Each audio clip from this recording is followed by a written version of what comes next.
checkups on me, and I was going to speech school, and finally we had the big match, you know, and then, you know, the match that I had with Ric Flair in '89, you know, the trophy, the 3 matches there.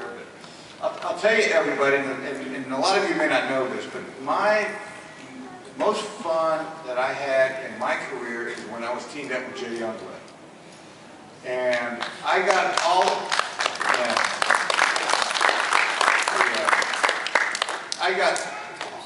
my recognition came with my single matches, and because it was in the Carolinas and it wasn't on a national level, you know, that's when they had territories. But my matches with Youngblood and against, you know, Sergeant Slaughter and Don Canoodle and then the Briscoe brothers, that 5-year run that I had as a tag team guy was the most fun in my career. It was the most fun, and I'll tell you, I learned so much. You know, by that time I started the business in '74, and I'm going back, you know, to the late '70s to the early '80s. So by that time I had 8, 9, 10 years under the belt of being in the business. But I learned so much being on the apron, watching guys work in the ring that were just 5 feet from me. You know, and I had thought that I had a good grip on it. But it not only was an education for me, but I really, really enjoyed the tag team. And I'll tell you this, you know, you get 4 guys out there that can gel. I don't care how good 2 guys are. When you get 4 guys that gel, it just takes it to another level. You know, entertaining or physicality or performing, whatever it is. But to answer your question, that 5 years of being tag team was the best time of my life. Excellent, thank you. Let's go in the back. Woman waving her hand right there. Be loud for us, please. Okay. Hi, my question is for both of you guys. What are your favorite matches to compete in? And why don't they have any Iron Man matches anymore? They're like the best matches ever. It seems like their ability to wrestle. Like, why don't they do that? Where'd the Iron Man matches go?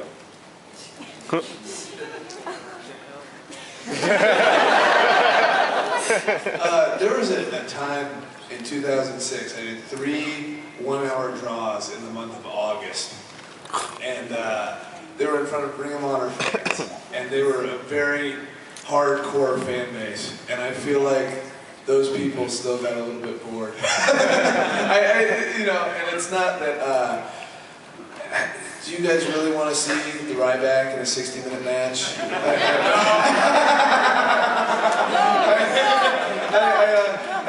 But that's not a knock on him. It's just, it's one of those things where people's attention spans just aren't what they were even, I'm sure the older people in this room realize this, that the attention spans of people are no longer really suited for super long matches. That said, I would probably give up a paycheck to do a 1-hour match on WWE TV. So,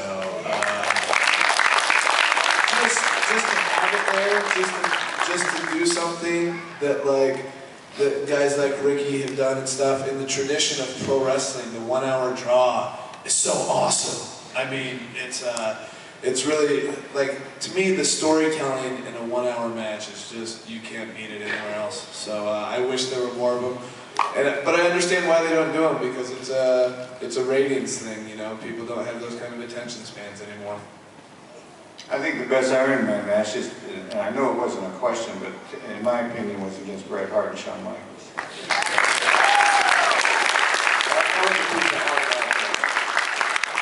And they had to go past, they went past the hour, right? Yeah. But for about another 10 minutes or so? 5. Yeah. 5 or 10 minutes. Anyway, that was poetry. Spider-Man in the front. I have a question for both of you guys. Both of you have had dealings with the Nexus, and for Daniel, do you think we'll ever see a Nexus reunion with you in it? I honestly don't think there will be a Nexus reunion, only because everybody's gone such different ways. Like, you'd have to have the Ryback stop being the Ryback. And, you know, bringing Wade Barrett and Justin Gabriel back together would be just kind of really weird. So I just don't see it happening. So Justin Roberts can relax.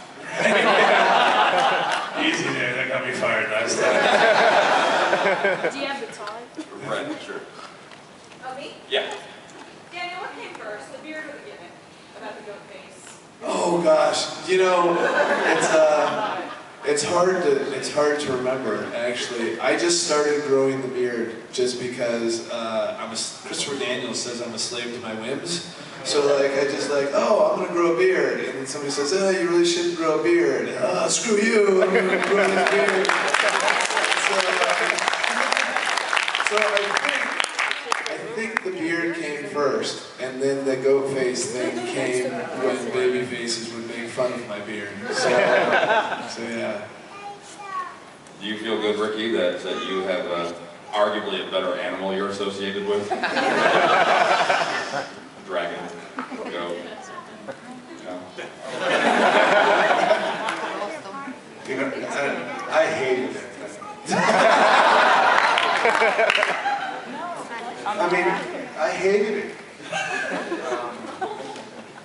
That was a period of time in the company to which when you walked into the locker room, they had Matilda the Bulldog, what was the bird? Frankie the bird, Jake Roberts with the snake, Hillbilly Jim and Uncle whatever with the pig, Ricky Steamboat with the Komodo dragon or the monitor lizard, whatever was available that night.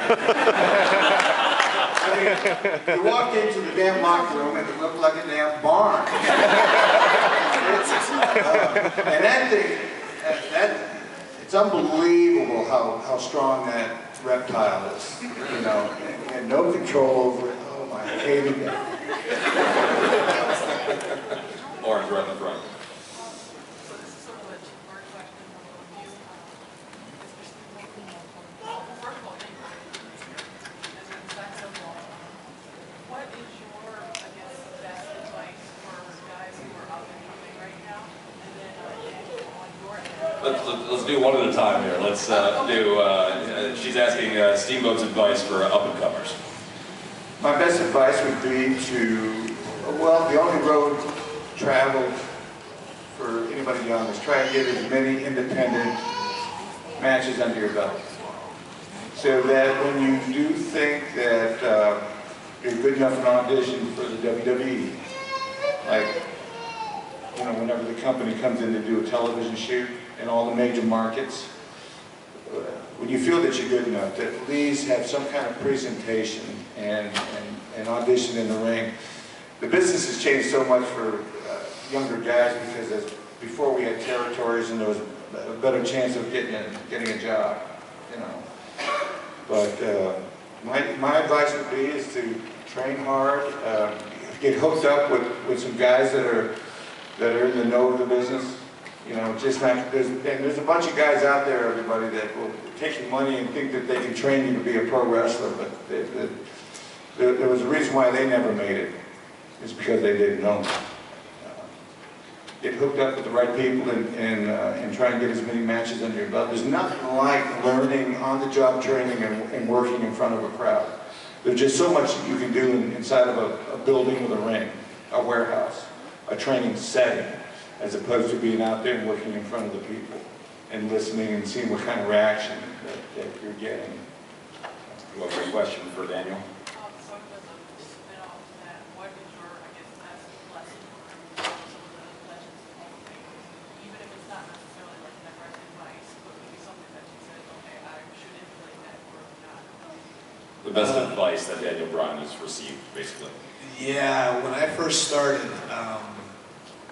a guy named Rudy Boy Gonzalez, who was a local guy who helped Shawn Michaels at the wrestling school, said, essentially, you have to be willing to live for this. And that's essentially what I feel like my generation has to do. If you're not one of those guys who the WWE looks at and says, oh, look at that monster football player, whatever, we're going to teach him how to wrestle. I had to move a million different places. I've lived on $20 a month for food. I've slept in my car, like that kind of stuff. And it's just that sort of thing. It's just, you know, you got to do what you have to do this. And all that sounds bad. It sounds bad, but it's not. It was fun. Like, me and Brian Kendrick both slept on dojo floors, like, and it didn't ever seem like it was bad because we were having fun doing it. And I guess when you really love what you do, it's not It's just putting in all the work and making your life devoted to being as good as you can at this. Mick Foley will give you the same answer. Yeah. We have time for one more question. He's the wildest, so let's go ahead. I have a question for both of you. Daniel, how does it feel that more independent guys are coming into the WWE? I think it's awesome, and as Ricky said, there's no better people to come to WWE than people who've worked a lot of independent shows, because you put them in different situations and they know how to react and they're not afraid. Seth Rollins and Dean Ambrose, they're not afraid to say, hey, I don't like that, I'm going to do my own thing, I'm going to go out there and I'm going to be this, you know, and that's, a lot of the guys who are just trained in FCW, they don't have that gut feeling, they don't have that impulse, they don't have that thing that says, hey, I've done this before, I've made this work, don't tell me what I'm going to do, I'm going to do it the way I want to do it, which is, you can't do that all the time, but it's awesome when guys do it, you know, and so I think it's great, you know, guys like CM Punk knows what he's doing, you know, so when they tell him, like, hey, you know, I think you should go out there and dress like Barney, he's like, no, that's stupid, I'm not going to do that, like, I'm going to go out there and I'm going to be CM Punk, and so that's one of the coolest things that I think is coming up, is more and more, guys like Antonio Cesaro, when you see him wrestle in the ring, he's awesome, right, and his instincts are awesome, and, you know, there's a lot of guys in FCW now, like, I forget what his name is, Sami Zayn? Yeah. Alex Jericho, I mean, he's just fantastic, and he may not ever get to TV, I hope he does, but if he does, he's going to do really well because he has instincts and he's been in front of in the worst possible scenarios and knows how to wrestle through it. So it's I really look forward to more guys coming up like that. And Ricky, who is your favorite NWA competitor? Favorite NWA competitor? I have to say Nature. I mean, we looked up so many times for almost 10 years straight. I got a real quick story with it. We wrestled.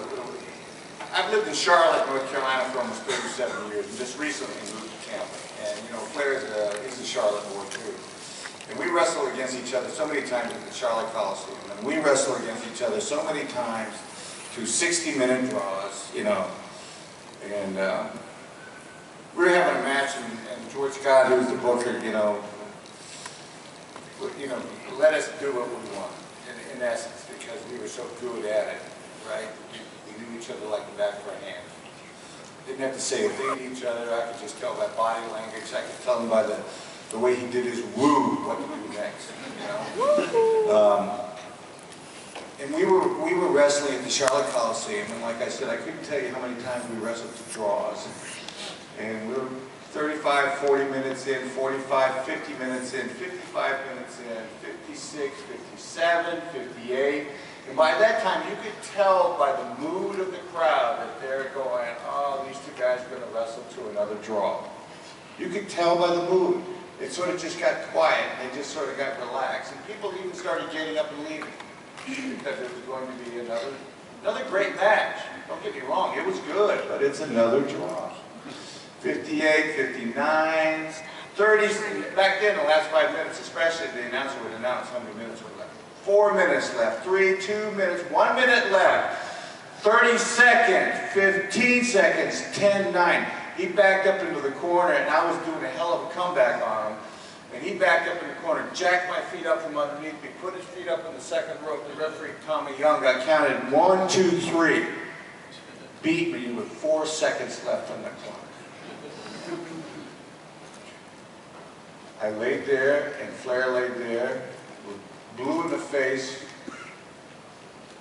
There was a pause from the crowd, and then the eruption.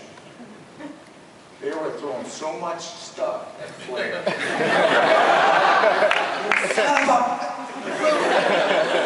Good. You know, how could you beat Ricky like that?